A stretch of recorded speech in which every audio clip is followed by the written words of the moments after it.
It's okay to not be okay. Our bodies and brains are wired to feel badly when bad things happen.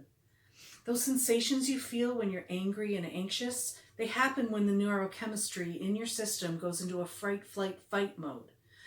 So let's say you're crossing the street and you've got your Tim Hortons coffee and you're talking to your friends and this big red truck comes up after you. And you're going to have one of three things happen. You're going to have a fright response, deer in the headlights, a flight response, that's hopefully the one you get so that you run out of the way. But you could get a fight response. And you've seen these people, right? Like they're like about to punch the truck that almost hit them. Like it doesn't make any sense, which is exactly the point. It doesn't make any sense because it's not a cognitive reaction. It's a neurochemical reaction. So while that's happening, while you're doing that fright, flight, fight response, you also get this extra boost of dopamine, which becomes norepinephrine. And its job is to make you focus on why is there all this, what is this problem? What is this problem? And I have to solve this problem.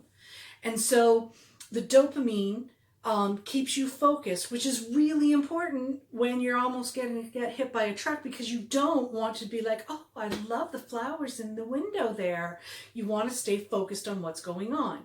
So once you get out of the way of the truck, everything comes back to normal, right? Serotonin comes rushing in saying, okay, nothing to see here. Everybody go back to where you are. Crisis averted. Good job. And the dopamine, the serotonin, and the norepinephrine go, oh, okay, and you can feel your heart rate and you feel a little panicky, but you calm down. Now, fast forward to 5 p.m. You're at home, you're telling your family, I almost got hit by a truck today, this big red truck. Just the memory of that event will start that whole neurochemistry reaction again. And so your brain starts problem solving again and your body responds as if it's actually happening. Just the memory of the stressor will keep you stressed. So in a typical brain, in a typical situation, a stressor occurs, you experience a fright, flight, fight response, norepinephrine comes in, wanting to solve the problem, and then serotonin brings your system back to homeostasis when the problem is solved. But what if the problem can't be resolved? What if the problem is a relationship that is ending? Or you have parents that don't act like grown-ups? Or your economic independence is threatened?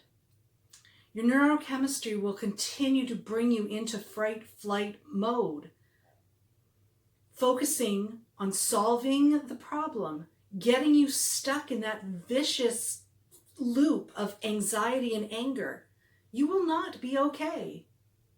And that's okay.